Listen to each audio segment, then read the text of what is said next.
you're not doing anything as a hypnotherapist. You're letting that person sort out that stuff. So everybody has a belief about something because it served them well and it proved correct enough for them to believe it. And so they're just operating on that presumption or belief until it's challenged and it no longer serves them well. And then they have to decide to choose how to do something different, or they get to continue to try the same thing and just beat the crap out of themselves. You're listening to the Restoring Human Movement podcast, where movement experts discuss the latest evidence-based practices to help you and your clients move with mastery. And now, your host, Dr. Sebastian Gonzalez. Hey guys, it's Sebastian. Thanks again for joining me with the Restoring Human Movement podcast. Thanks for being part of the movement. So, if you're not familiar with me, by the way, if this is your very first podcast that you listen to, I'm a doctor of chiropractic, and I started this podcast mainly to help people understand their knowledge about how the human body works and how the human body moves, and how you're going to hear in this interview today I did with Garrett Wood, who's a licensed massage therapist. He was a strength coach. He also was trained in active release, as well as you're going to see, hypnotherapy. There's a lot of parts to improving how people move. Now, as we go through this whole educational thing, I think you're going to get a lot from this if you're a healthcare provider, a DCPT, a massage therapist, a strength coach, and even patients. Even patients, I think, are going to get something from this. We go into very general conversation about how to work with people and people's come-froms and what could be affecting their muscles or their aches and pains and stuff that they come in with. So Garrett was an amazing interview, actually, and he reached out to me through Instagram, and he's like, you should have a licensed massage therapist on. I said, great, cool. Who? I haven't had one yet, so who do you recommend? He's like, well, I'm one. Let's talk. And after seeing all the people that he knows that I know, I'm like, well, they wouldn't be friends with a fraud, so let's just see what it's all about. And after talking to him, I really enjoyed it. I know we're going to talk much more in the future. Now, just to be clear on this, is that there was a part that I actually bleeped in this podcast, and I didn't think it was bad, honestly. And we talked in the podcast a little bit if I should bleep or not. And we talked afterwards, just like, should we include or not include that? Because just sometimes terms and experiences are really personal to people, and they take things different ways. So I didn't want to take a chance. I just bleeped it, but I believe it was completely in context. And as we talked later, he said that this experience that he had, blended who he is, and now he's much more empathetic when he works with people. And I've had experiences like that a ton. So I'll bleep it just to make sure that everybody has the adult earmuffs on. But either way, use it to your imagination of what it was, but I'm trying to be courteous, so let's just take that into a context there. Now, a little bit about a story about me and my food before we actually start, so you can learn some more about me, your host. So, I have a couple friends who are just totally down with In-N-Out. And if you grew up in Southern California, or actually if you're probably from an area surrounding, you've come and you've had a friend in Orange County or in California who showed you In-N-Out, all of a sudden you lose their shit. They lose their shit about In-N-Out. And I don't quite get it at all. Like, I grew up here. Like, In-N-Out's okay, but I don't think it merits the line in the fanaticism about it. So when I tell this to people, they're like, no, you're crazy. In-N-Out is money. And I know people who have driven from Salt Lake City down to Vegas to get In-N-Out and then drive back. I mean, people lose their mind about In-N-Out. It's probably like White Castle up in the, where is that, like Minnesota, Pacific, no, that's not Pacific, that's east side of the U.S. But I believe that In-N-Out doesn't take the necessary steps, unless you specifically ask for it, to include texture within their food. And I believe that taste and texture and aroma are all parts of cooking well. I mean, I don't want something soggy. So I went up to the In-N-Out recently and I said, look, I'm here with friends. How do I get a burger that's not actually soggy?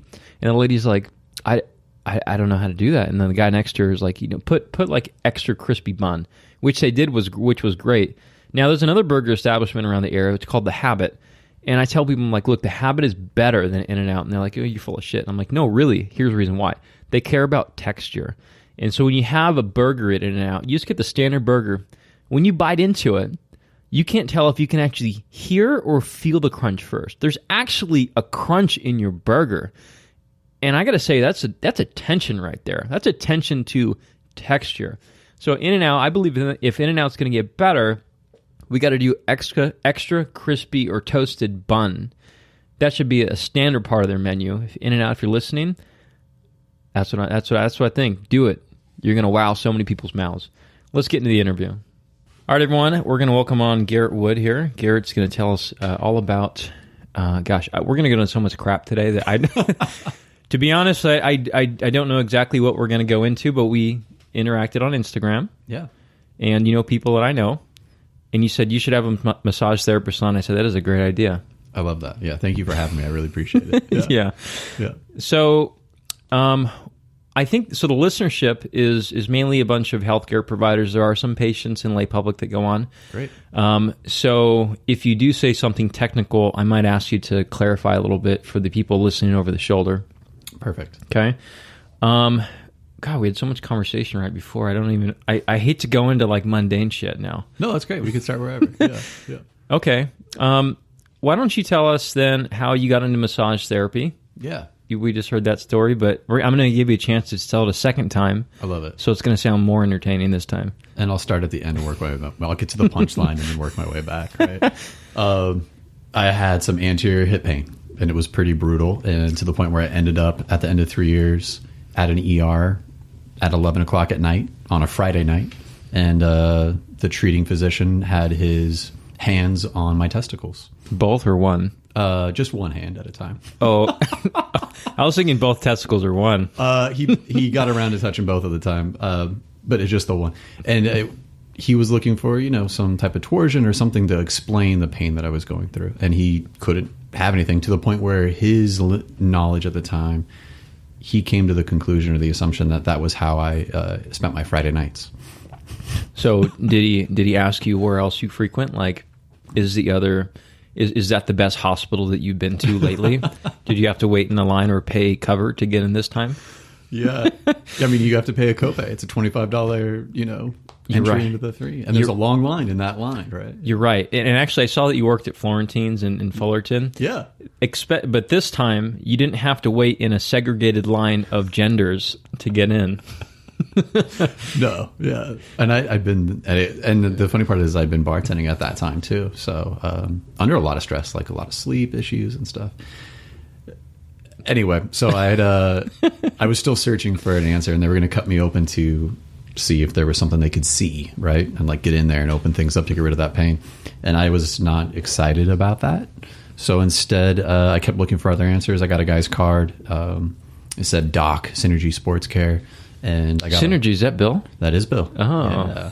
So very small world, right? Bill actually works where I interned. I love it. Yeah. Oh, so then he rents space out of there. He's now in San Diego full time. So he was. Oh, yeah, so it was in Orange at the time. Yep. So it was in Orange. Yeah. So I went to that office, and he put his thumb in my pectineus and did a little ART release and had me running around the block with no pain for the first time in 3 years. Nice. Changed my life. And at the time I was working as a fitness manager, managing 20-ish plus trainers and then their clients, sitting down a lot, and then bartending at night, trying to pay off my student loans. Nice. So after Bill put his hands on your testicles and then told you about ART, you wanted to become a massage therapist? I wanted to do what Bill did. Mm-hmm. I wanted my clients to feel the magic of what that felt like for me. And I was so blown away that treating physicians in like a hospital setting, right, like with the white lab coats and all that, had so little understanding of how much impact that a simple amount of touch could make. They both had their hands on my junk, essentially. One, I was sent away with disdain, right? And the other one, I could run around the block for the first time in 3 years. So one was gloved and one was ungloved? Bill did not have gloves on, but he wasn't skin-to-skin contact. He was over the skin. I had some gym shorts on. So. Right. And he probably directed us, please move your junk to the side as Correct. I'm going to treat this pectineus. Yeah, exactly. Yeah.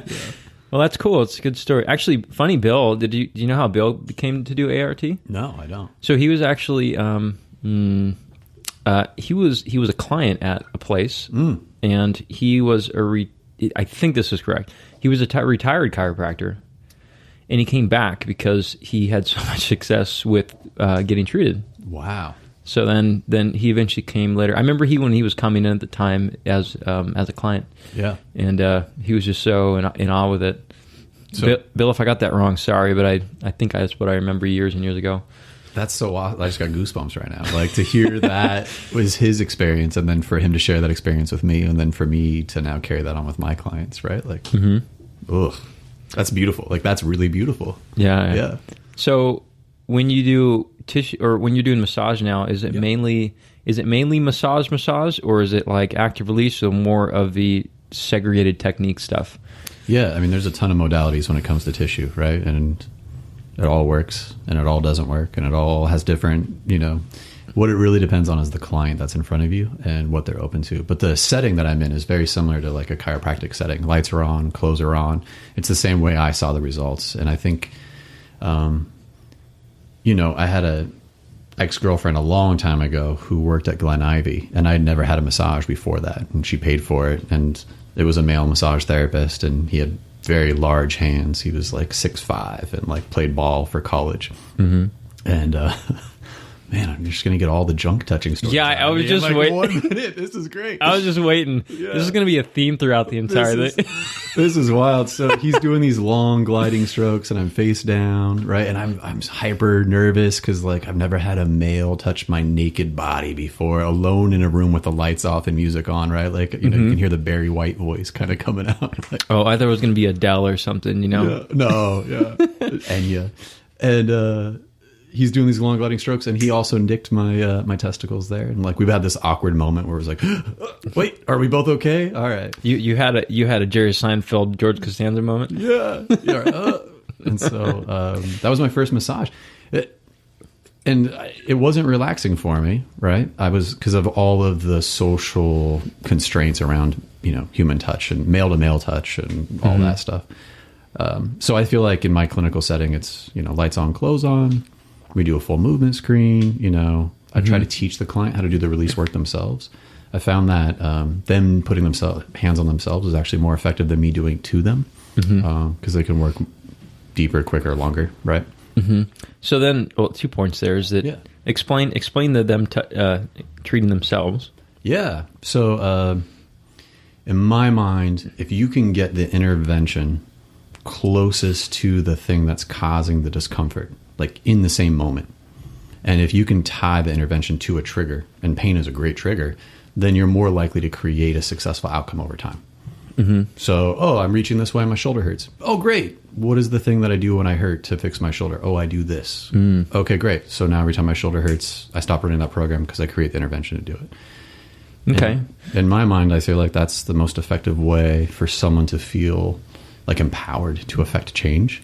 That's good. I like that. That's it makes them less dependent upon you. Yeah.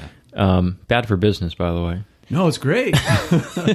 They get real happy about it, and then they refer their friend that's got like something that's completely out of my scope, because they're like, "Oh, you fixed my thing," and I'm like, "I didn't do anything. You're doing it." I heard you kept telling stories about testicles, so I brought in a friend who has torsion. Yeah, and I'm like, "Great." I heard you can twist them counterclockwise, and then that makes it all go away. And I'm like, "No, I don't do that."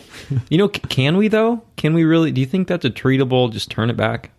I don't think that is in my scope. There's a guy at UCLA who talks about pelvic floor health, and I forget his name right now, but I would definitely refer them to him. And he's like a specialist, and he's local, so go see him. I can't imagine a worse job to have, really. I mean, I would specialize in I would do haircuts. I would shave people's heads probably before I didn't know what you were going to shave. Yeah. Gosh, there's a store. There's a store in Newport. I think it's a Brazilian wax place, but it's called the Pretty Kitty or something like that. That makes sense. Yeah. It's definitely a wax place. Yeah. Yeah, I was thinking that. So the second thing you said was that so you have the clothes on experience with that, and I'm going to give you enough time to drink that coffee there, so I'm going to keep rambling here. No, this is great. Yeah, I love this. This is perfect. So there's the movement that you're doing, it sounds like, in an effort to, I'd imagine, as you're trying to figure out a problem to solve. Yeah. Do massage therapists always have the problem that do they investigate the problem they're solving, or do they just apply a solution, or is there a realm in there? Yeah, I think that massages right now, I think when we say the word, I even hate to say the word massage itself when I talk to new people, because there seems to be some confusion. They're like, so where's the candles? The lights are on. Where do I disrobe at? Right? Just right here, right? And I have a friend who's a massage therapist, and he works in a clinical setting as well. And he's very clear about his frequently asked questions section of his website and his emails. And because I feel like here in the States, we think of massage as synonymous with spa. Right. And so unfortunately in a spa setting, you're back-to-back clients, which is not always bad, but the expectation is face down, lights off, clothes off, no talking. Mm-hmm. And so there's no real open lines of communication. So I'm not sure if you've ever tried to solve a problem without talking through it with a person. Mm-hmm. It's much more challenging. And your intuition skills and level of awareness have to be like extrasensory to be able to accomplish that. And I think you get lucky often enough, and sometimes just having someone relax for a little bit and take a vacation from themselves and hit reset is enough to tone down a lot of the intense feelings in their body. Mm-hmm. So I think that's a great purpose for that, taking a little vacation from yourself. Okay. Is it the ultimate staycation? Yeah, there you go. Right? 2 hours on a table outside of your own mind for a second. I feel like that is the ultimate staycation. And it doesn't cost you much, right? You're right. It doesn't. Yeah. That is interesting though with the I've only had this happen once. I had a patient come in that was from out of the country, and they had said that, so I was trying to troubleshoot with them, and I don't think they quite understood what was, why they were here. Yeah. And I was talking with them and stuff, and they said, in our country, we don't speak when we do this.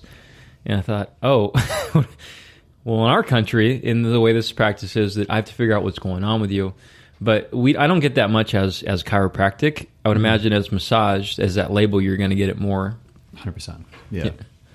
So as I was looking through your content, there was a lot of biopsychosocial stuff. Yeah. Okay. Can you explain how you came from hip pain and torsional and testicular torsion to ART and the pectineus and now biopsychosocial? 100%. So, I'd say that's a decade of hanging out and just looking for practical solutions to people that are in pain and looking for the lowest lying fruit. Just like, okay, that works. Oh, that didn't work. Why not? What next? Right? So ART is a wonderful tool. I got a lot of results with it. Sometimes a client would get off the table and they would be worse. They would completely destabilize, right? Mm-hmm. And I'm like, oh my God, what happened? I thought it was supposed to work. This is magic. This is anti-magic. Oh my God. And so, my faith wavered in the idea of a modality being the one be all end all. But it didn't stop me from, trying to figure out how to apply these tools or where to apply them. And so there's a lot of different assessment tools out there. And I was able, as an LMT, to take the SFMA course. I'm not certified because of my license to touch, but I absorbed as much information as I possibly could. I like the good wording on that. Yeah. It really did help inform my practice. And also the clients that I see, to be able to see them see the change. And I feel like that's actually more impactful than anything I'm doing for bringing their understanding of how their body works along for the ride. And I think the biopsychosocial model really pays attention to client education and beliefs and understanding of what's actually going on beneath the surface and creating an idea that they can feel empowered to affect change themselves. Mm-hmm. And I think the movement screen is a phenomenal way of demonstrating change and how easy it is to put new input into the system and see a different output from movement. Mm-hmm. And so after a few years of playing with that and figuring out where to put the release work, I almost lost faith in even just the release work and the tissue work itself for a long time and thought maybe it was just like rebooting the system. Just like taking a nap was, you feel better after a nap, you feel better after a massage, you feel better after an adjustment, you feel better after a run or meditation or mindfulness.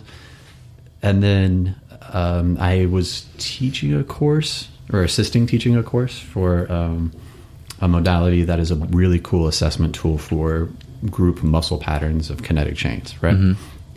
And I had a lady on the table, and I had her doing a release to her pec minor, and she'd had pain in her shoulder for a long time. And it wouldn't release to my touch. So I was like, oh, you try yourself. You can work deeper, harder, and faster than I can, and it'll feel safer to your body. And she was like, why is that? And I was like, well, you can't tickle yourself. Like, it's part of this proprioception thing. And then I also made a really off-color joke, especially in that environment. 3 people laughed. 2 people were like, "Ooh, I don't want to laugh." Yeah, it was kind of just like, is this the correct context for this?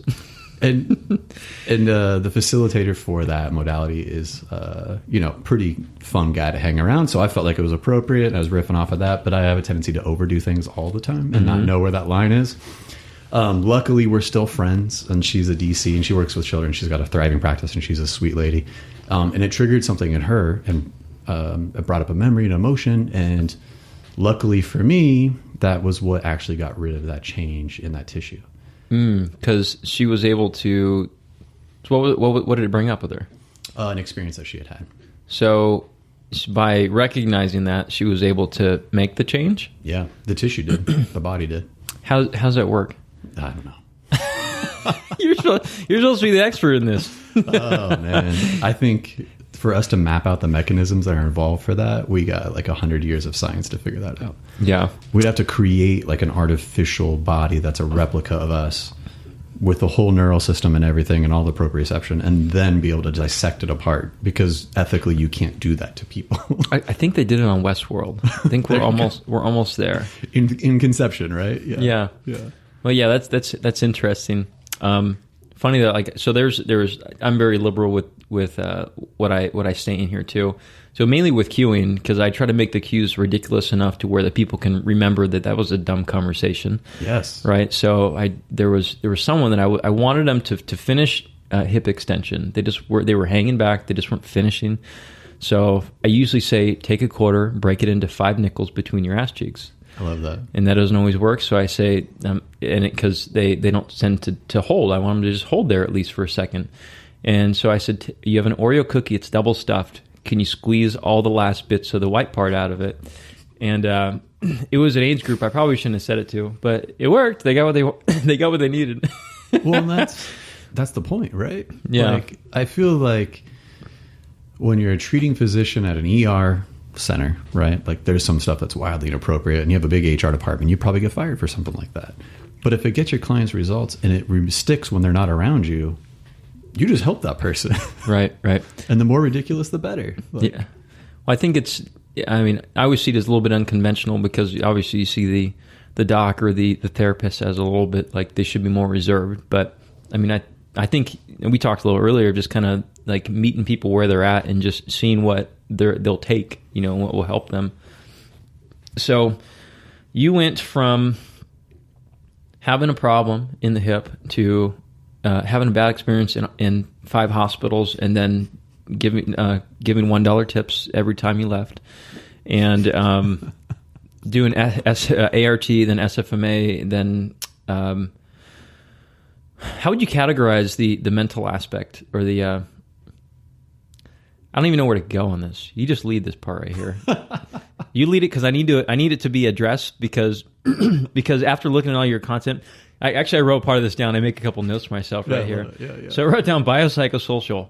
Why are these terms so fucking complex? Yeah. Because I don't think anyone gets it. Yeah. Or you would if you're in the realm, but then it's like, as a patient, it's like, this is like legalese. It is. Yeah, it feels like that. And I feel like that's because it's so new that everybody wants to sound super professional when they talk about it. I'm like, look, I'm a professional people petter. Like, that's my license, right? Like, I'm a card-carrying people petter. That's it. That's what so I don't get to actually be professional. I get to be personable, and I get to care. And that's the important part. And it's interesting, because if you look at mental and emotional aspects of people showing up and seeing somebody and saying, I see you and I understand where you're coming from and I can appreciate what's happening, is really therapeutic for people. And I think as any personal practitioner where you're laying hands on somebody, you're doing that. And the more you do that, the better your results are. And there's studies out there that even like surgeons who have a good bedside manner, which is what they talk about, right? Their insurance premiums are lower because the client's results are better. Oh, really? Just because they're nice people. They're not an asshole. Yeah. That is interesting. Where did you learn your bedside manner? From the bartending days. Oh, really? Yeah. So what was your experience through bartending? It's just like if you're an a-hole, no one leaves a tip? Yeah, it works both. It depends on the person, right? Yeah, it depends on the person. So some people, they need you to be an a-hole because that's who they are. And so they won't respect you if you're nice to them. Interesting. It's very interesting. Yeah. How do you identify those people? Ooh, trial and error and like a long monetary feedback system for reward. Just time in the saddle. There's a clear financial incentive to be good at that game when you're bartending, and you get 1,000 ups a night. Yeah. So 10 years, 6 nights a week. That's a lot of time in the saddle of like sitting across from someone. Yeah.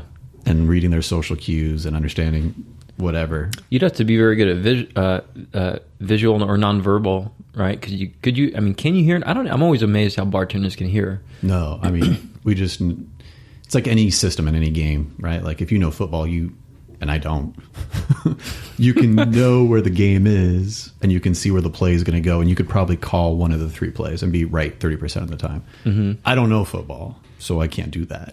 I'm just like, oh, is that the extra point? Okay, great. But in a crowded bar, I could be like, that guy is going to fight with that guy in 10 minutes. And I can get it. Interesting. Yeah. So is the bartender kind of like, is that why sometimes they're elevated so they can, this is more of an entertainment for them to see the field? And are they a quarterback? They're more than a quarterback if they want to make money, if they're good at it. But I think oftentimes, they're more interested in who they're working with than like coworkers than they are with the public they're serving. But if you find a bar where they're not like that, then keep going there for your booze. It'll be good. Yeah. That's so interesting that you got the skills from a job. I guess that's not entry level. That'd be like barback would be entry level, like a host. Well, entry level for that position was a dishwasher for me when I was at 13 years old. Was it really? Yeah. So you were working there from how many years? So I started working there. So I moved around a lot, but my first like paycheck job, not under the table, but paycheck job. I was a dishwasher. Yeah, and it was at like a banquet center that also had like a diner attached to it, and then like a bar and a bowling alley and a hotel. So it was there's a lot of groups of people there. Definitely Disney. No, it was actually in Bakersfield. So, yeah. We had tours come from Vegas, stop in Bakersfield, and then they would go to Disney. So it's funny you mentioned that. And so they would stay there overnight. Yeah. Interesting. Recently I passed through Bakersfield, obviously, like most people do. It's 90 miles an hour there. Everyone drives right past it. Right. So, but I pulled off because we were looking for breakfast burritos, and we probably went about 2 miles off the highway to the west side, and then we were in Old Town Bakersfield, and I was reading stuff on the wall and like murals and whatnot, and I'm like, why is this town here? Like, I don't understand why it's so big and why it's here. And it was, what is it, Silvertown or something? It was like, I think it originally was like it was a mining town. But I'm always interested, like how those towns in the middle of nowhere that seem like they have no beach or mountain or pop up. Or body of water. Yeah. Right. Yeah. There was literally nothing there. There's nothing. Yeah. So it's ag and oil and then trains. So like Amtrak is a big deal from there. And so it was a nice stop for that. And then agriculture was huge, and then oil. So when they found oil, that's the town. And then it's so cheap to live there that a lot of big corporations that want to operate in California, which is silly, they shouldn't, but that's okay, they do, and thank God for us. They set up shop there. So they can fly in their execs and have them live in really nice houses with elevators in them, and it still only costs them less than it costs for our apartment here in Southern California. You're right. How many places you been where like you tell them what you pay here and they're just like dumbfounded by the whole concept of it? It's shocking. I don't like to think about it too much, right? Yeah. Have you considered moving elsewhere? I have. I live in Long Beach, and I've been there now for 5 years, and it reminds me a lot of Portland as a city. Amazing coffee, great like outside bike riding is big. There's a beach. Portland's like the same thing, but there's no culture, so there's like a lack of like really good food. Like you don't get street vendors, right? You don't get like hole in the wall spots. You get these fancy restaurants, which is nice and they're good. They're always farm to table. Yeah, right. All of it, the whole town. Yeah, you know the whole history of the egg. Yeah. Yeah, and you I think Oregon and those restaurants have figured out which one came first. They figured that riddle out, the chicken or the egg. I didn't catch that for 1 second, but you're right. Yeah. You're right. We should just go up there and do a trial just to see which restaurants got it right. Right. Yeah. Just a survey for us. We'll know. We can finally answer that question. Yeah, it's probably not about the answer, but it's about which ones knew the answer. Yeah. So I like Long Beach, and so it's worth the money to stay here. I do think that. Yeah. I live right here in Huntington. Nice. I thought I wanted to move away at one point. Mm-hmm. I still don't know. I still want the luxury to be able to move away at the drop of a hat if I wanted to. It'd be nice to get the podcast rolling with that. Yeah. But actually, at one point, I didn't know if I wanted to be in healthcare anymore, and that's when I started going into coffee. Oh wow. Yeah. So we were talking earlier about how, well, actually, we were on this already with the bedside manner. Yeah. I kind of felt myself getting grumpy and just getting disheartened about the come from patients and saying the same thing over and over again, but also too being guarded.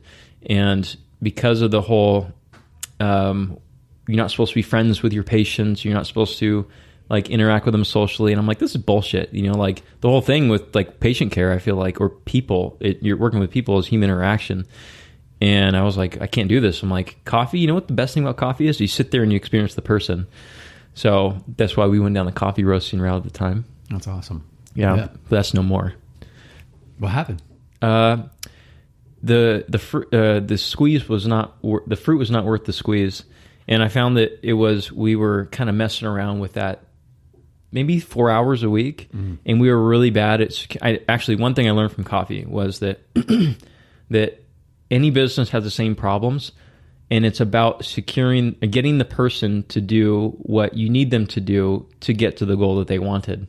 So the people that were like, hey, let's get your coffee. I'm like, that's a good idea. You should buy our coffee. So we go out there, we show them the coffee, we showcase all this stuff, and then eventually we're like, let's get it in your shop. And then all of a sudden we were bad at closing. And now here at the office, it's like I recognize that if I don't get this person to do exactly what I'm asking them to do, then they're going to go somewhere else, and they might go to one of those guys that might not, touch their, and their problem won't be solved. So if I feel confident about it, I feel like I owe it to them to get to that point. 100%. But that was the end of the coffee thing. It's funny that you went to a completely another industry to figure out the solution to this one, right? Yeah. Yeah, but I feel like I did learn a lot about coffee at that point. Yeah. And a lot about people. So what do you think of the coffee we had today? I think it's good, actually. So everyone, in case you want to know, we're drinking Lord Windsor's coffee from Long Beach. This is cold brewed. This is a Rwanda. Actually, I've noticed that some of the places that do cold brew, it seems like a lot of them, they do a Sumatran. Mm-hmm. And it's really, in my opinion, Sumatran is really mildewy, just as a coffee because of wet region. Mm-hmm. And I don't like it. So it just tastes dirty. Right. And I'm down with this. I like this better. Yeah. Because it's a little brighter. Yeah. And they do a lot of floral, like Lord Windsor is like citrus and floral, right? That's what I like. I've had enough Folgers and Starbucks over my life where I don't need more burnt, sooty, soily coffee. So I can't afford living in Southern California to be a snob about a lot of things, right? Or a connoisseur, either whatever you want to call it, depends on which side of the coin you're looking at. But I really enjoy coffee. And I have this terrible analogy when it comes to massage is just like what that image that brings up in people's minds is so limiting. And I don't think it does a good service to the industry. Mm-hmm. And I think a lot of massage therapists struggle to build a thriving practice because they're butting up against that perception. Mm-hmm. And human touch is becoming a commodity that's going to the lowest bidder. And someone's experiencing something for $20 or $30 or even $40 or even $60, and they're using that to say that that's all there is to experience. Mm-hmm. And I feel like that would be like someone going to 7-Eleven and trying a sip of coffee and being like, not for me. Yeah. Yeah. And I'm like, but that's not even coffee. Like, I don't know what that is. Yeah. Good point with that. So I know that when we started to educate, we had a whole thing called a coffee flight, is taking traditional coffee. We actually went to Costco and bought Starbucks their dark French roast. We ground everything up for the people. Actually, I don't remember if we ground it up, but it was we had 4 or 5 bags, and then there was a Sumatran, there was an Ethiopian, there was a Panama, and I think El Salvador. But there was a lot more floral ones in there. So we wanted people to experience the broad range of coffee. And imagine like with massage, it's the same thing. And what we found was that a lot of people, especially some of the accounts that we service, is they're like we call it diner coffee. They're just like, well, I don't like this. It doesn't taste like coffee. It's like, no, what you experience coffee as typically is char. So you think the taste of coffee is char, and that's what you've been conditioned to know, but it's not. So, and I would imagine the massage is the same way, or other things are the same way, right? I think everything's the same way, right? Like, even if you're looking at like, and I'm going to say, so this is a wild analogy, but it's not even, if you are looking for a black blouse, right? So we're talking to our female listeners now. Hopefully there's a lot of those so they can get this reference, because it'll be lost on the rest of us. I can't wait to hear where this is going, by the way. So if there's a black blouse and there's a certain style that you like, you could go and get the Forever 21 version of it. You could go and get the 7th Street in downtown LA version of it for half the price that you're going to get at Forever 21. Or you can go to Ann or Michael Kors or something like that, and you can get the 5 times the price style of it. Mm-hmm.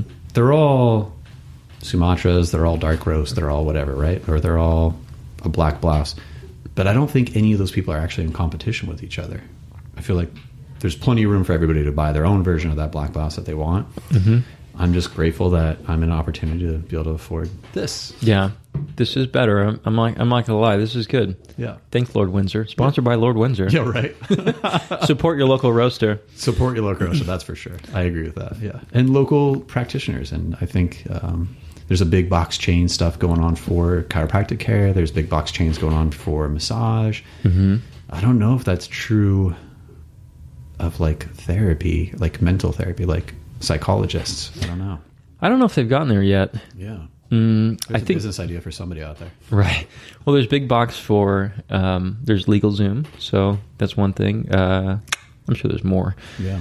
Financial assistance somehow. Yeah. So since there's a lot of probably more chiropractors listening to this, how does a chiropractor find someone like you to co-manage with if they want to? And how would they actually co-manage? Because some of the techniques you do are actually similar to what they do. Yeah. Cash-based is probably the way to go on that. And then there's no problem there. I don't know. I'm not up to speed on billing for chiropractic care. I'm not either. So I don't know how that would work, right? I couldn't speak to any of that. I do know that if you're looking for a qualified massage therapist that feel like they are providing something different than Folgers. I like how this coffee go down. It's a good analogy, right? So we'll keep using it. Oh, it's good. Yeah. You're good at keeping speed on this. Yeah. That NHI, National Holistic Institute, they're in California especially, they're probably the best school for massage therapists. When I was working for a big chain, that's where I went to do all my recruiting. The people that I hired from there, I had to do the least amount of continuing ed with. Mm-hmm. They knew the body the best. They could speak eloquently. They really cared about people and were passionate about it. It wasn't just something that they showed up and like, were like, man, we'll see. They were like, oh no, this is great. I can actually help people. Mm-hmm. And not so much in a medical setting where they were like, didn't want to be a nurse, right? And those were kind of their options. Mm-hmm. The program there, they have an advanced neuromuscular therapy program, and it's pretty good. It's got a ton of like myodon, or I can't even talk. Yeah. When in doubt, just say Folgers or Sumatra, and then you'll... Yeah, we'll carry it on. I need more cold brew to get my brain in. But they understand the body really well, and referral patterns of pain and all that fun stuff. And they care. So I would say that's probably the best place to look. And there's a ton of new students coming out. So if you're looking for massage therapists, I would go there. And they have a wildly awesome externship program. So it costs the person nothing. There's no extra insurance. It's all covered by them. And they're getting student hours as long as you overlook. So, okay. Yeah. Interesting. You took the route of how do you get someone to work for you? Because I was thinking, how do we just send and then send back? Oh, like in a partnership. Yeah, like, so, I mean, I imagine that, I mean, from a chiropractor's perspective, like I do tissue work. I've done ART for a while. Yeah. We do strength conditioning, we do rehab stuff, we do a bunch of that thing, all that stuff. But it took me a while to get there. It took me many years to be able to, it was kind of like layering effect. 100%. And I'm still not good at certain things, so I might as well refer out to somebody else. So I was thinking maybe if there was a chiropractor who was not honed in on their manual therapy skills, if they would then co-manage. I love that. Yeah. So you got to decide who's going to be the quarterback. That's going to be the most important part. And it sounds like if you're running cash-based business, these are people that probably have more than just a chiropractor or a soft tissue person, more than just like a personal trainer or a coach. Like they're invested. They probably have a $6,000 road bike, or I don't know, their golf bag is nicer than anything else, right? They buy naturally processed Ethiopian coffee. They flew into Ethiopia to get it themselves. Yeah, they got everything from the cup of excellence. Yeah. And so I think you got to decide who's going to like be the quarterback on that play and what's going to be best for that, and then have a conversation about it. And sharing philosophies and overlap is making sure there's enough overlap there that you can feel 100% confident on whatever is happening. And that's going to be person to person. But if you're looking for people to talk to about that, the students that graduated from NHI are probably the best. Got it. Yeah. So you manage the Equinox? Yeah. So I manage the spa department. What kind of conversation do those therapists have with trainers, maybe? Yeah. That was actually pretty much my job. Good. There's a big realm here you can speak about. Yeah. So I worked for Equinox for about 5 years, all said and done. I started off as a massage therapist there. When my ex and I split up, I had to close the practice and start over. And it was the only place where you're working with an athletic population where people had the time and the money to invest themselves in a vested interest. If you're paying close to $300 a month to show up to a gym, you clearly care about what you're trying to accomplish when you're there. And I know the power of tissue work and how important it can be for people to get to their goals, especially when most people leave a gym after 90 days because of some type of inflammatory response or a lack of motivation, right? So I don't know what comes first, probably. I don't know.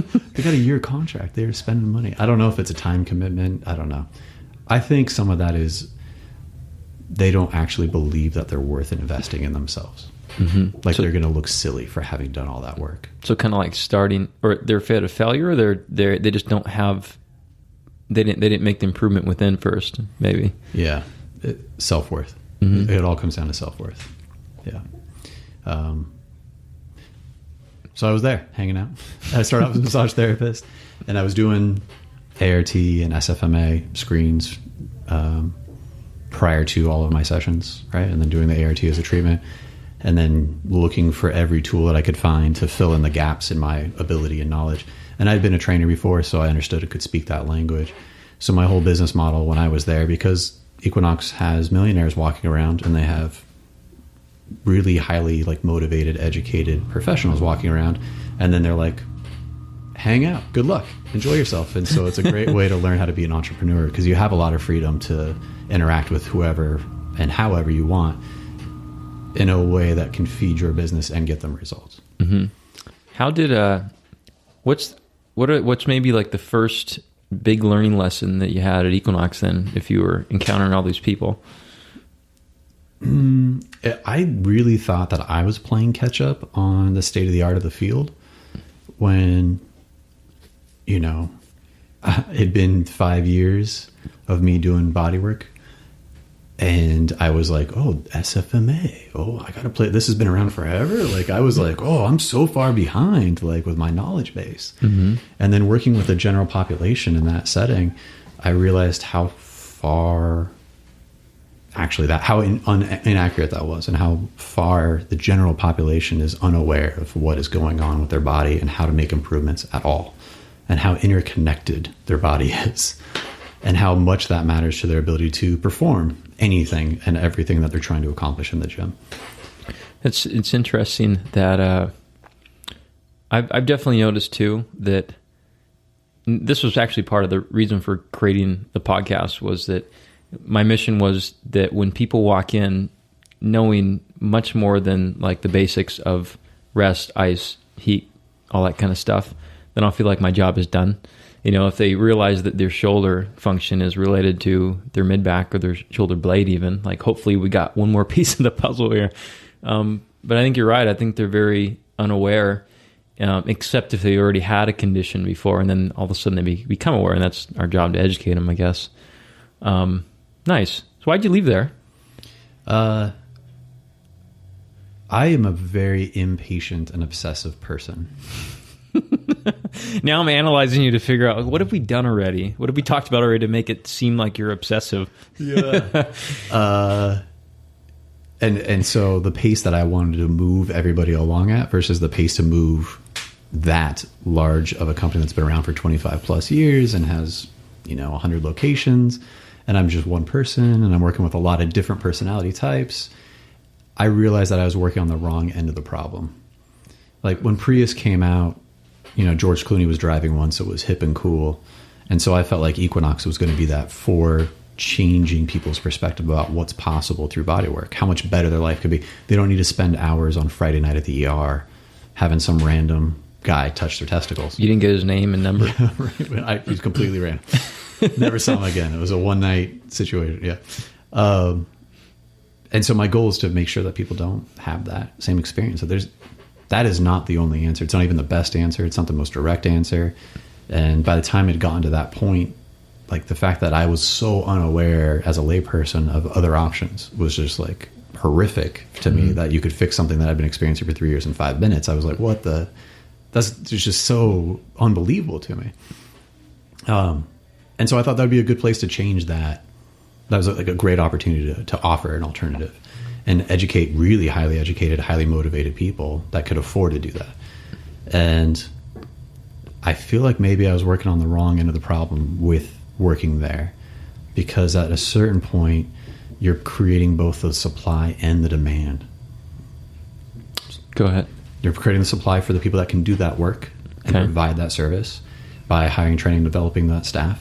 And then you also have to teach them how to create the sales process and education process for those people, because they don't know it exists either. And that's a tough job when you're usually talking to people that aren't talkers in the basis of the perception of what it means to get a massage. And so there's no flavor for a Rwanda single roast cold brew when it comes to body work.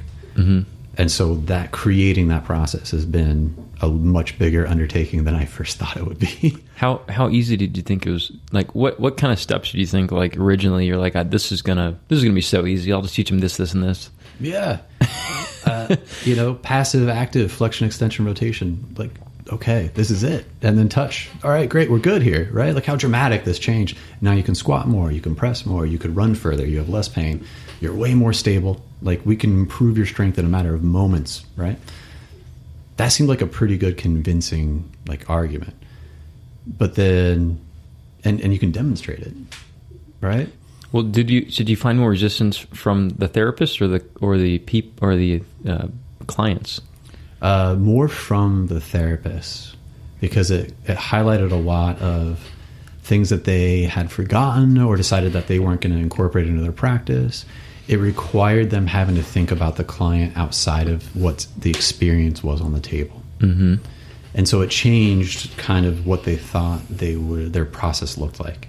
And people are really married to their experiences. And so it's hard to kind of open their mind and change it. And then the hard part, I think a lot about that is now they're like, oh, that is out there. That is different. That is real. Oh, am I the type of person that can do that? and then you butt up a lot against people's insecurities. And I think that was pretty apparent. So so in a place where you're supposed to be creating a system, there's people who are not willing to be part of the system. Is that what it sounds like, kind of? Oh, I didn't even get that close. You didn't get the system down? I proved the model that could be successful on a small scale, and then expanded it. And then everybody that we had that was along for the ride did phenomenally well. Yeah. And there was this belief that those people were innately skilled and that other general people couldn't get up to that skill. Like they thought it was talent versus practice. I think that's kind of how it goes with most professions. It's I had a girl in the other day, just yesterday, and she came in with a knee problem. She had pain around the patellar tendon. She'd already seen 4 people. She'd done an MRI. The MRI was negative, and so it was. And then we did a couple. One test was very revealing on her. I just grabbed her around the pelvic ring, and just crushed her together. Just like tried to solidify that point to create some stabilization. She immediately, her pain went away, and she's like, "What the hell?" And so they called me after, like I usually do a dictated whole synopsis, email it to the person. I didn't get to do it yet. So they called me and they're like, I don't understand really what happened. I don't understand why this is working. Is it some magic? Is it some voodoo? It's like, no, it's just mechanics. But, I think they think there's, I think the clients, or maybe like you said, the therapists think that there's just skilled versus unskilled, but I think there's definitely, they can all get there. Absolutely. It's just education. Like I'm a professional people petter and we're having this conversation. There's nothing, I'm just an obsessive, curious person, but the information is out there. It's just not known yet. Yeah. And I'm just shocked every time by that. Cause I'm just like, this is amazing, impactful stuff. Yeah. The fact that this isn't, people just aren't aware of it. It still blows my mind. Yeah. I'm amazed too. I really am amazed. So when Cody left, they had all done those presentations at Equinoxes. So I was thinking what a good, this kind of reminds me of what you're saying already with the therapist, but now this would be with the trainers. I thought it'd be an amazing experience to bring all the trainers in. I'll go there, and I've already talked to a couple people about this there. So they're open to having it, sounds like. But I would love to have someone with, say, a knee condition or a hip one, and then we figure out the strategy which works, and then we just get all the trainers just figure out how would you, in your own unique way, how would you cue this to get this person to feel better immediately. And I would like them to learn from each other, and I feel like it wouldn't really provide a system, but I think it would definitely empower the trainers. But then there still might be that realm of gifted, ungifted thing. There's a lot of insecurities when you're in a group setting like that. And I think if you look at videos, like there's this video that's floating around the internet, and sorry, global, local, real quick. I apologize. No, yeah, we should. We should do it. Okay. So JFK's got this video where it's like the fear, there's nothing to fear but fear itself and our country and blah, blah, rah, rah speech, right? And it's a 1950s or whatever video. And it's these guys, and it's showing a high school athletic class and what they're doing as the high school, just 16-year-old boys for their athleticism. And it looks more intense than what CrossFit's doing now that we like rally around and against and for and all the drama around that. And yet these 16-year-old kids, that was just par for course as high school, and we're so deconditioned relative to that part that as the population changes, the general population's athletic ability is degraded from that flag that was planted back then to what it is now. As a personal trainer, there's a lot more stuff you have to deal with. You're not just writing a strength and conditioning program that people are following. You're having to do corrective exercises. You're having to do mobility work and tissue work and all this stuff. And there's this interesting thing where at a certain point you feel like you're probably out of your scope, and you probably are. And it's hard to admit that because there's a lot of people that are new to the field. They're trying to pay their bills. They got people that love and care and respect them and trust them. And so it's tough as a trainer, I feel like, to kind of navigate that ethically and also still give people results that they're looking for. Mm-hmm. I agree. And admit that there's something that they don't know or that they shouldn't be handling or that they don't want to handle, but they also don't want to lose that client. Yeah. I think that comes down, I know that I just wrote an article recently about this, that the tools that I had early on in practice, it was mainly I did active release, as it was like, kind of like you, it was just like broken femur, ART it. It'll work. It didn't work. What the hell, you know? So, but then recognition of the other tools that they need was a whole different skill set I needed to build. And then if I chose to learn that skill or not, it doesn't mean the person doesn't need it or not. So if they need it, I need to refer them out. But then that takes me feeling like, okay, this person might only have a certain amount of money to spend on healthcare. Maybe they won't want to be my client anymore. I got to pay some bills, you know. So I think recognition of what the person needs, and then feeling confident enough to delegate it out or refer it out, and just have that communication that when they're ready to come back to you, they should, or maybe co-managing, you know.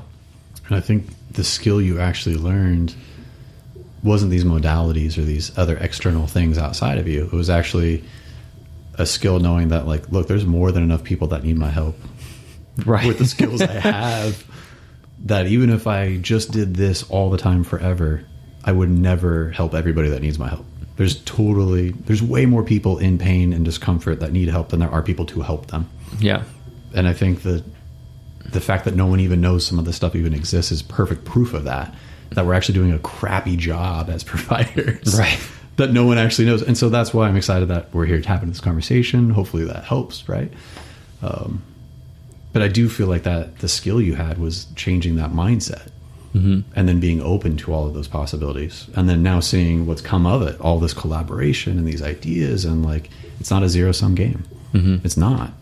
And switching from that mindset is where you see dramatic shifts, like in your own personal client results, but then also in your collaborative efforts, and your network grows, and everybody you can help. And the extra fun part about that is you get to deal with the thing that you're the best at, like almost better than anybody else. Right. That's the most fun part of what it is that you do. That is the only thing you actually really give a shit about doing in the first place.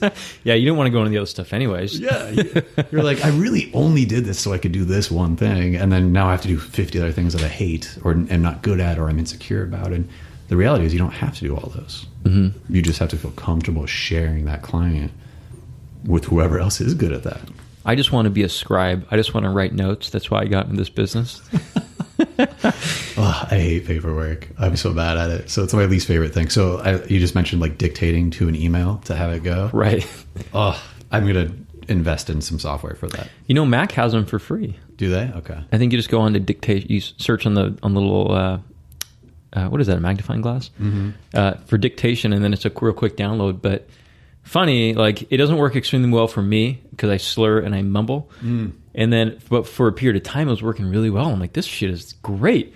And then just yesterday, I'm like, what the hell? I said femur, and it says like fem, her, or. And I'm like, those aren't even words that go together in that sentence structure. Why are you putting that on there? So every update, you have to like kind of recalibrate the system. It actually hasn't even asked me to. I would love to train it, but it hasn't asked me to yet. But I have been lazy enough where I haven't looked either. Yeah. But actually, it's fairly good. But then I have to look at it. I can't just like look around the room and start chatting, and it'll just show up. But dictation. I'm also bad at editing, so that would be the problem. We're like, you know, I don't know if you've looked into this. This is a little bit hard for. I don't know how do you guys have patient privacy? We're not part of HIPAA. It's all cash based, and it's all like avocational, vocational. So we have a lot more freedom. You're so lucky. I would easily get a virtual assistant and just like dictate it all to them, make them type it, send it right back, and just input it into the software program, not even touch it again if I could. But then it can't go to them. Is there a HIPAA compliant third party system out there yet? I don't know for that. There might be. Anybody listening? You know, the trouble though, the trouble though is they're probably gonna. So for transcription, I get it. So Ronnie's probably listening. Ronnie's the transcriber for me. Okay. She does it at, I think we're doing it for about 50. I won't repeat that, Ronnie, because I know that I referred a couple people to work with you. I don't want to set your price, but other places are really expensive, really expensive. And I would imagine anytime that it's HIPAA based, it jumps the price like double.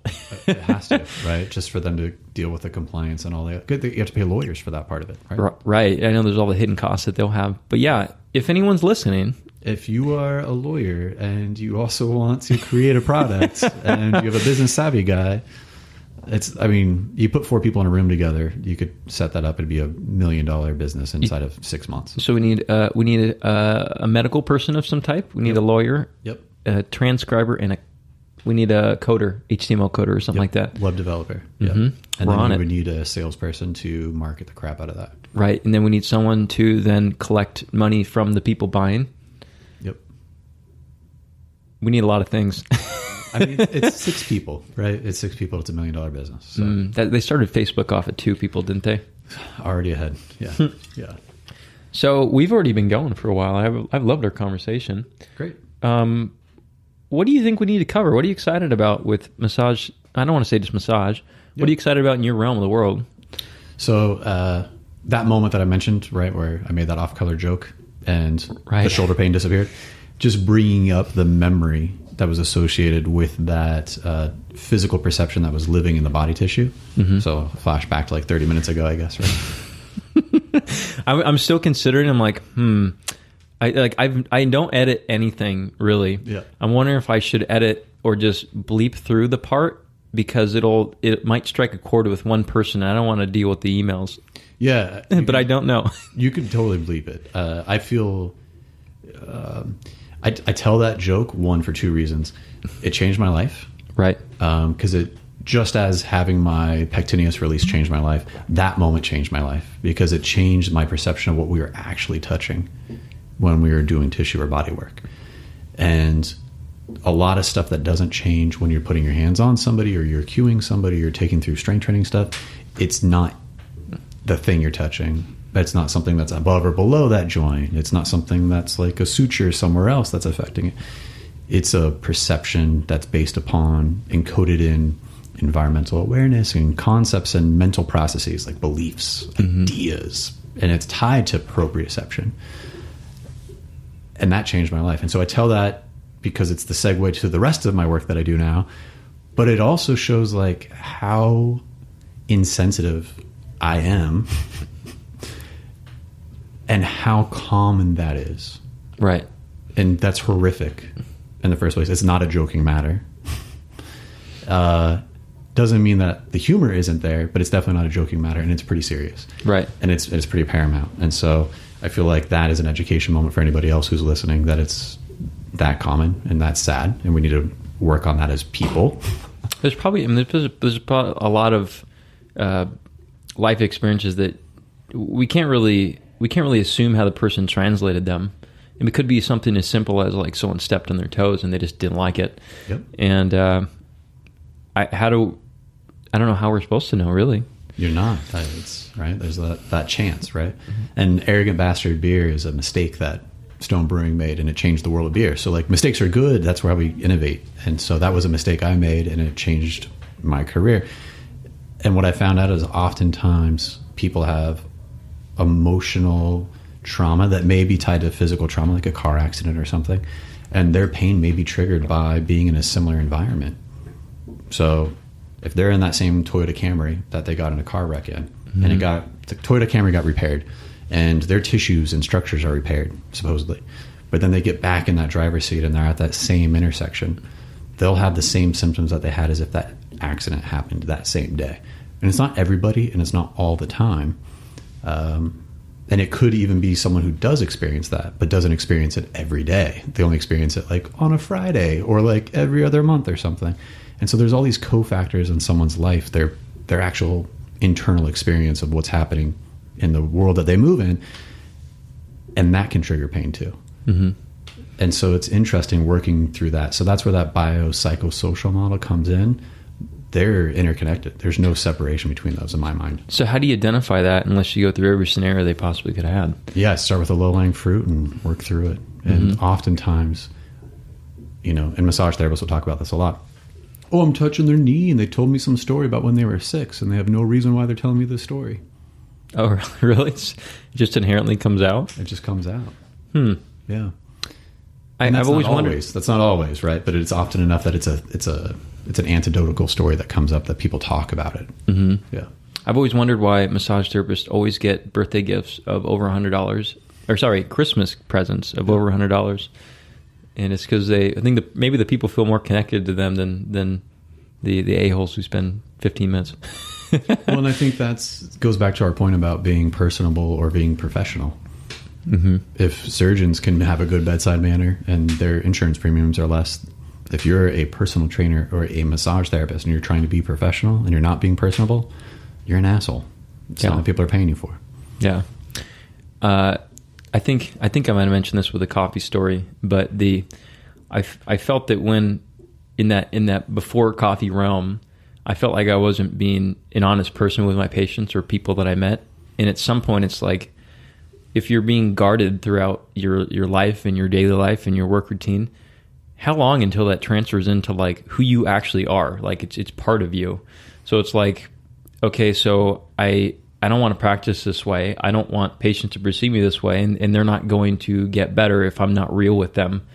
But then you're not supposed to be real with them, So it's a fine line, but it's just my thought on it. But you're a sole proprietor. You're an entrepreneur, right? Right. So you gotta set the culture of the people that walk in your door, and the people that don't want to be a part of hanging out with you don't have to be, and that's their choice. I try to offend them within the first 5 minutes to let them know what's coming. And I'm sure some of your audience has seen Jerry Maguire, right? And you have a similar Tom Cruise look here. That's because you're just seeing me over the over the microphone. No, yeah. It's funny. It's funny you say that. There's an episode that we had. I want to say it was around like 75, where it was with a friend who he was on before, and I always get Tom Cruise, who is Christian Bale, okay, and Ben Stiller, and one more. I forget what it is. So okay, there was a whole spiel. He wouldn't even go into the topic until he just reamed on me for 10 minutes about the people that I did and did not look like. But he said that the Christian Bale one will work. Yeah, Christian Bale, I can see it. Yeah, Batman Christian Bale. Yeah, not American Psycho one. But yeah, so he said more under the microphone though. He's like, you got the jib. Oh, I like that. Yeah, that's funny. Like Bat Dad. Yeah, Bat Dad. That's great. I hope that guy's making lots and lots of money, because I've laughed at him a lot, and he deserves money for that. I don't know if he got it or not, but good for him. We should check and see. We should just email Bat Dad. Yeah, be like, how much money are you making off that?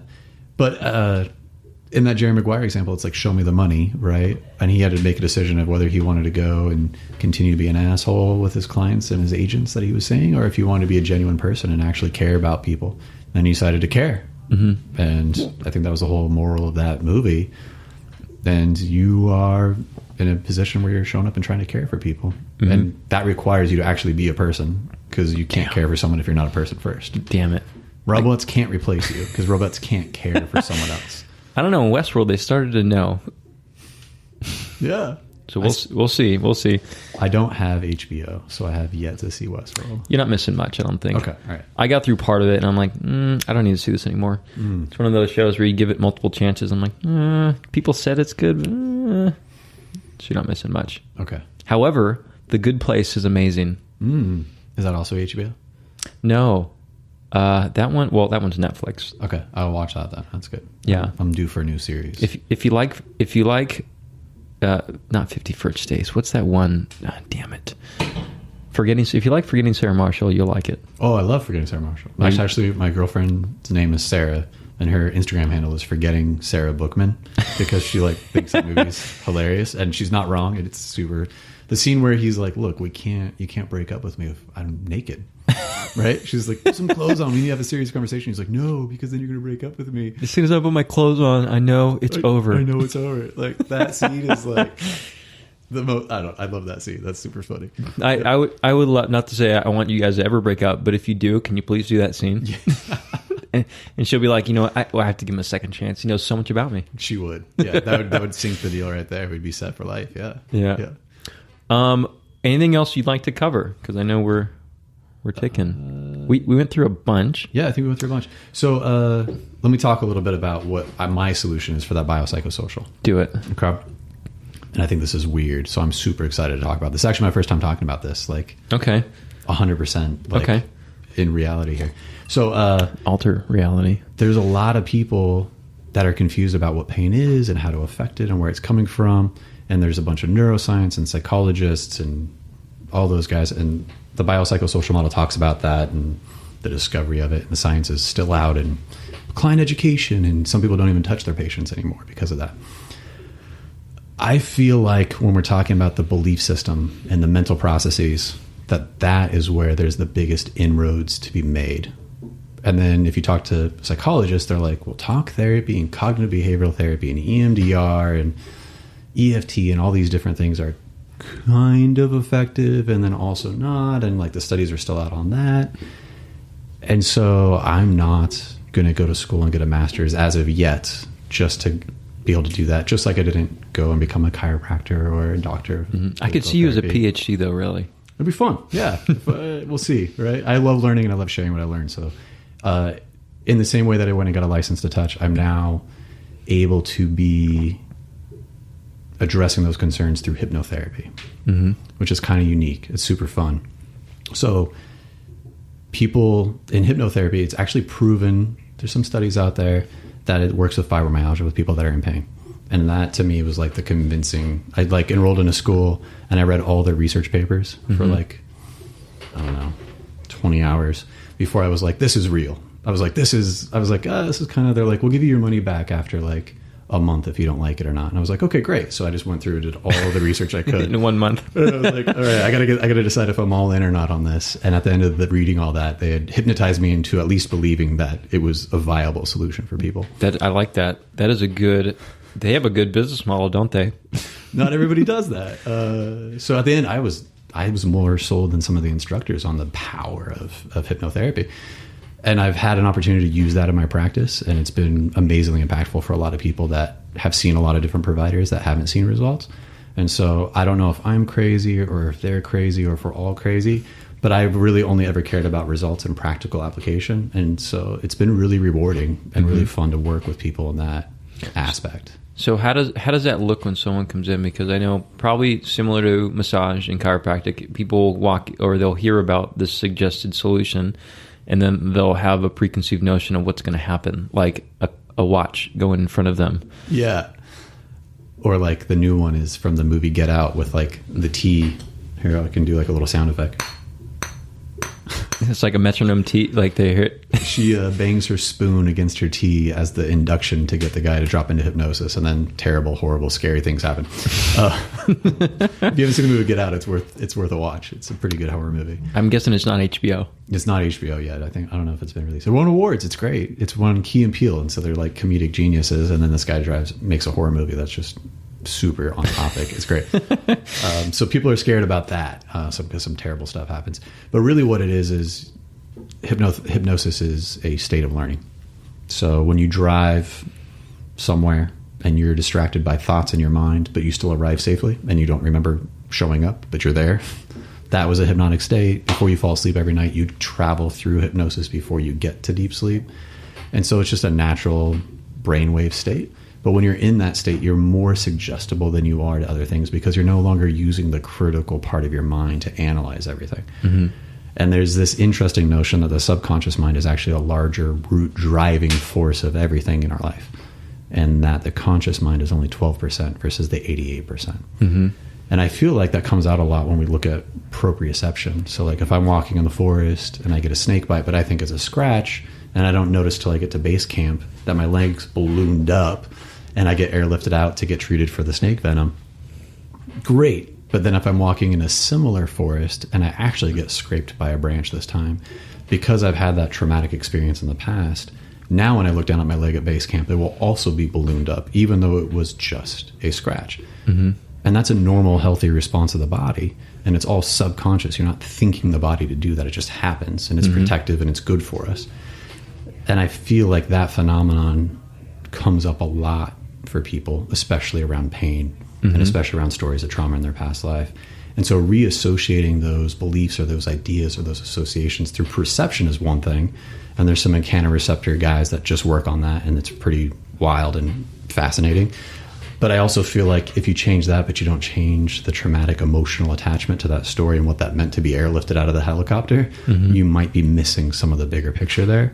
And I think hypnotherapy is a good tool to kind of reassociate those subconscious processes. So then when in a session of taking someone through that, do you suggest how they should interpret it, or do you just let them kind of be in the state and then reevaluate the situation maybe? And yeah, I think that is an awesome question. Thank you for asking. That really is. It gets to the heart of it. You're not doing anything as a hypnotherapist. You're letting that person sort out that stuff. So everybody has a belief about something because it served them well and it proved correct enough for them to believe it. And so they're just operating on that presumption or belief until it's challenged and it no longer serves them well. And then they have to decide to choose how to do something different, or they get to continue to try the same thing and just beat the crap out of themselves head over head, which was me with running and drinking. But so you have to decide to grow, or like you, right? When you were like, man, this tool isn't enough anymore. People aren't getting as good as I need to change something.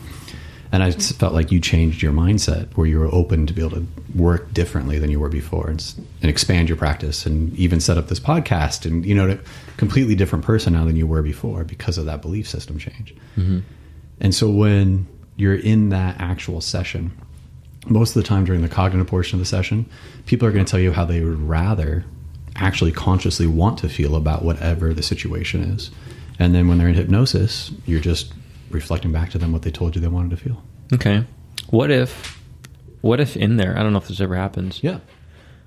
What if what they say they wish they felt about the situation actually is detrimental? Yeah. Great question. There is some interesting stuff where people are like, oh, like, what's the movie with Jim Carrey where they delete memories? Spotless Sunshine on the Spotless Mind. There we go. I didn't see that one. Kate Winslet, Jim Carrey, they're in a volatile relationship. She decides that she's going to erase him from her memory, and he's so hurt tragically that he decides to erase her from his memory. And people are like trying to zap memories. It's like a twisted version of 50 First Dates. Yeah, it's interesting. Yeah, it's a fun movie to watch. And you're not doing that in hypnotherapy. You're not changing anything. You're just changing the association around it. So a lot of people are super anxious or stressed. And if you're in a hyper relaxed state and then you bring up something that normally stresses you out, you can't feel both relaxed and anxious at the same time. And because you're in that theta alpha state, you can no longer feel anxious about it. And if you don't feel anxious about it, you can choose to feel how you want to feel instead of always just being triggered that response that you used to have. So if I hate vegetables, for example, because I remember my grandma making me eat vegetables at her house when she was babysitting, and I gagged on the green peas, and then I put them in my napkin and threw them in the toilet. And now anytime I see a green pea, I have that memory, and I'm just like, bleh. This sounds like a real experience, really. How do you want to feel about that green pea? Yeah, I like them now. They're great. And to change that, we do this all the time. Taste change, beliefs change. They get upgraded from Folgers to Rwanda, right? But it takes time to do that. And it's just a subtle associations and repetition and all that fun stuff. Same thing with training and cueing and changing movement patterns. It's the same idea. So when someone's going through a process of that, then is there actually two parts? Number one, is there a troubleshooting process that you have to go through as a provider? Yeah. And second is I think you just answered this, but it doesn't stick on the first time. It has to usually sticks as time goes on. Yeah, so repetition is the name of the game with everything, right? I mean, you're training out dysfunction in movement patterns. There's lots of different ways to go at it, right? And I feel like we're all, as providers, working from our own area of where it's fun for us and we're excited and passionate to get people to see and feel change. And they're looking for something that works for them, right? And I feel like we're all working on the same thing from different ends. And repetition, if you say something about drive your hips together and you're going to feel more stable and have more strength, and they have some weird association when they fell and like they twisted their tailbone or something, and then someone's like getting that toned down through like manual therapy directly on it. And then someone else is over there talking about, remember that time you fell and you were so ashamed? And then every time they feel shame, their tailbone triggers because that's associated in their mind. And they see a hypnotherapist for that. We're all doing the same shit. And it's all the same actual responses in the body. They're all tied to each other. We're just trying to piece them out from each other. And all of them work over time. If we were all doing it together, it'd probably take a lot less reps. So when you said earlier that you haven't shared this yet, how come? What's the hesitation?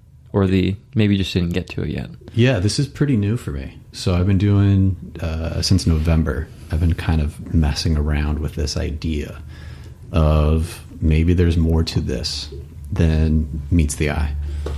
Maybe it's not something we can actually touch. Maybe it's a story that people tell. And the way they tell that story, or the way that they took that information in to tell that story, is where we can make a change. And it might be more impactful that way. All right, well, if that's true, how do you go about doing that, right? Is that traditional psychotherapy? Is it cognitive behavioral therapy, which is, once again, training out dysfunction over time, interrupting response patterns and habits? Is there something more effective than that? And how do you know if it is or not? And then it takes me a long time to read. I love reading and I read a lot, but it still takes me a long time. Well, you're good at translating so far from all the legalese that biopsychosocial articles are all about. So I studied philosophy in my undergrad, and you have to speak a philosopher's language because they don't speak to people. They only speak to themselves and then expect everyone else to figure it out. That does make sense. It's pretty bad. Like artists do the same thing. Yeah, they do. And so I always hated that. And then the people that study them, they only talk to other people that have also studied them. Like, oh, I only speak to other people that love Hegel or, Kant. And I always really thought that was like, they're kind of like assholes. Yeah, like I want you to look at me as the topic. Yeah. And I appreciated like the rigor that it took to be so versed in this ancient thought. But the application of that for people is where the real magic is. And if you're talking in a language that people don't understand, which goes back to bedside manner, right? If you're talking to someone like that, they're in trouble. You're not helping them. The only person you're helping is yourself. And that's not really... You're probably going to actually do a shitty job at it, and you're going to be out of business pretty soon, right? I could just imagine what that would look like if the patient goes into someone's office, and in the exam, the doctor's just doing a monologue in the corner. And often, and I can only speak to this because I was pretty guilty of this. So when I was first a trainer, I was so excited about like all of the plan that I had for that person based upon what they said their goals were, that all they would do was talk about the plan instead of how it would help that person. And for other people that were into the plan like I was, they were like, yeah, this is great. But that was like 2 people out of 50 people. So I was engineers terrible. Usually. Yeah. And they were already trainers themselves, right? So it was like a waste of time, and I wasn't really helping people. So it took me a long time to realize how to map that over, right? Take my disdain for these professors and the language that they use, and then realized I was doing it myself, and that's why I was so angry at them. And then realized that was terrible business, and it wasn't helping anybody. And so I try to do that as much as I can, and my girlfriend helps me a lot. Anytime that I'm like in my own head about stuff, she's like, that was pretty terrible. You should fix that. When are you going to speak to me about this and just stop speaking out loud to yourself? 100%. Yeah. But I think a lot of providers, no matter what they're into, because they're super passionate, they end up talking to themselves in front of a patient. Yeah. I think there's been a push recently with at least a lot of the people I've interacted with, where they recognize that the science and research and application and clinical stuff, it's lagging so far behind the public knowledge that there's like certain people who are taking the responsibility of breaking it down in a patient-friendly way. And from what I've noticed about speaking with them, and even me with some of my hesitation with the way I present things on this podcast and my articles, is like when I say it a certain way, in a very simple term, it doesn't really do the theory justice. So the clinicians would think you're so full of shit, like because you didn't back up this, and that, and say it in the right terms. But it's not about us; it's about the people we're helping. And I'm glad there's a lot more people out there that are digesting it down. And although we might not be doing the research, we're still helping. I think more than just the researchers helping the 10 people who are reading their article, or the philosophers. So, yeah. it's only helpful if you can apply it. Mm-hmm. And if we're not applying it and seeing what works and what doesn't, then there's actually no research being done, right? And the hard part is with like manual care, it's really hard to have a gold standard study because there's no such thing as sham touch. Mm-hmm. It doesn't work. There's no double blindness available there. So our gold standard of evidence and what proof constitutes is inherently flawed when it comes to manual therapy. Mm-hmm. And you can't also fake talk to somebody. Mm-hmm. Right? So like anytime we're talking about talk interventions or cognitive behavioral therapy and all that stuff, like it's really hard to get a gold standard study. Mm-hmm. I think it's interesting too that I think the research has found a lot of things that, like you said, low bearing fruit that mm-hmm. seem to work. We're kind of mostly all on board with that, but then they start advancing to all these other things.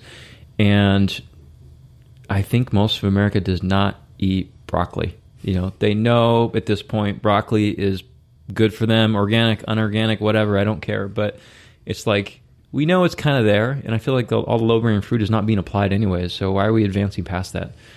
It's just like, that's just for like tinkering with the special populations that like have already implemented all low-bearing fruit.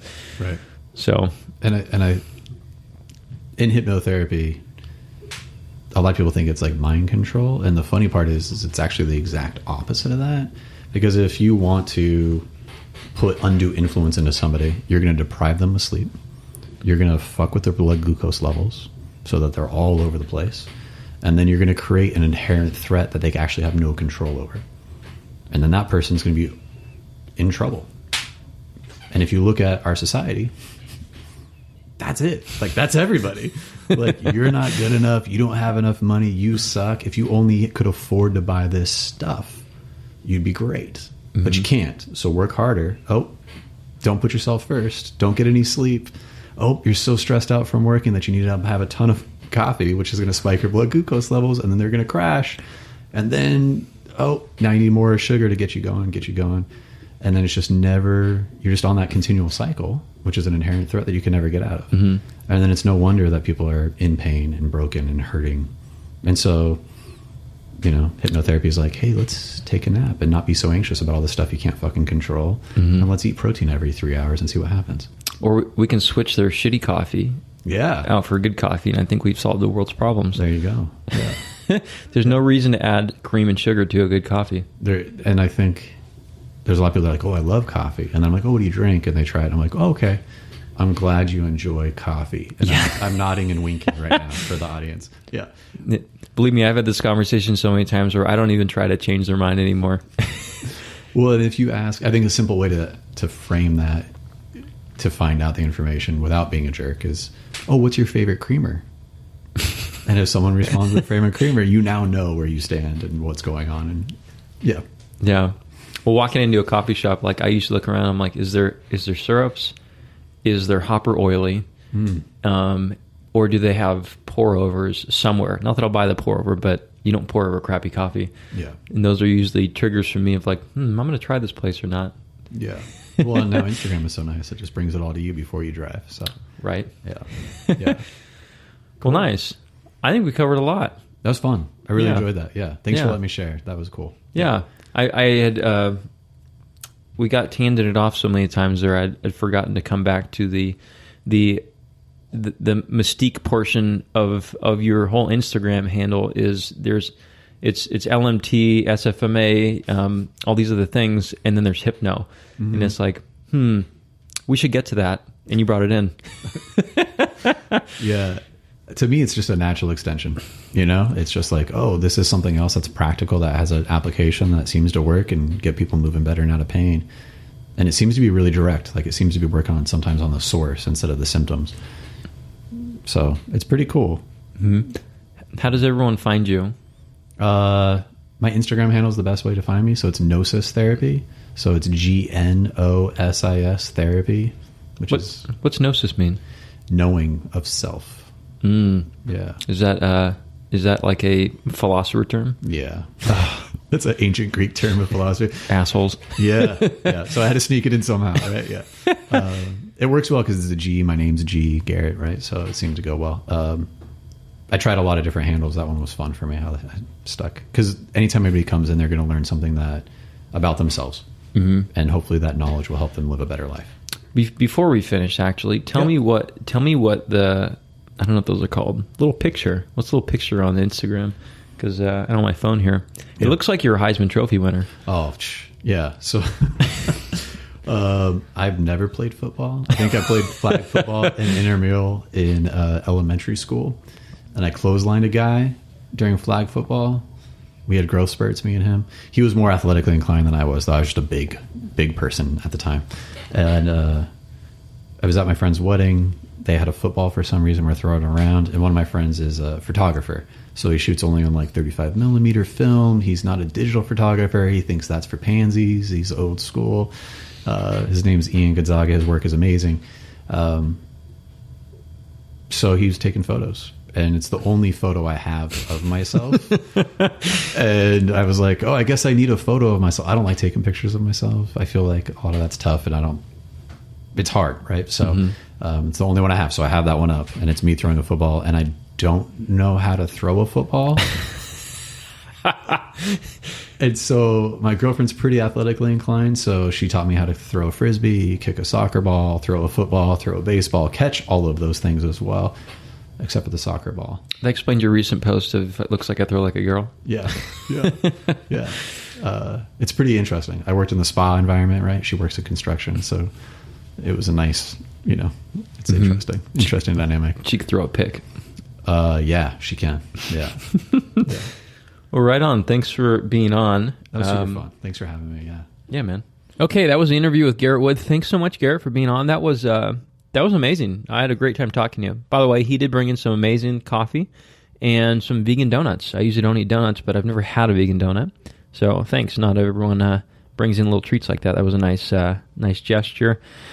So if you're looking to contact Garrett, the best way is on Instagram. That is at GNOSIS Therapy. Check him out. He's got a lot of good things on there. They're not just the boring posts. They're the kind of posts that, like, you look at it and you're like, oh my God, this guy wrote a novel and he intended something to be behind this. So I can tell he does pay a lot of good attention to his Instagram. And then you see him holding a football. And as he said, he's never really played football. So I wonder that when I first looked at his Instagram, I'm like, what the hell? Why does he got a football picture up here, So anyways, just again to frame that back again is, remember the bleeping section. I want to make sure that everyone does take that in the light it was intended. And I muffled it to make sure that everybody is protecting their inner ears or their hearing from anything that might offend them. But it is a critical part of the story where he got. So that is just how life is. If you're looking for the show notes on this is session number 110. So go through the p2sportscare.com website and use the search function. Either search for Garrett Wood, or you can go for 110, no hashtag, no number, just 110. You'll find it. And then any of the links that we referenced are going to be on there. Lastly, leave people better than how you found them. Date an Eagle Scout. And I'm sorry, this one went a long time, but as you can tell, good parts in there. Talk to you guys next week.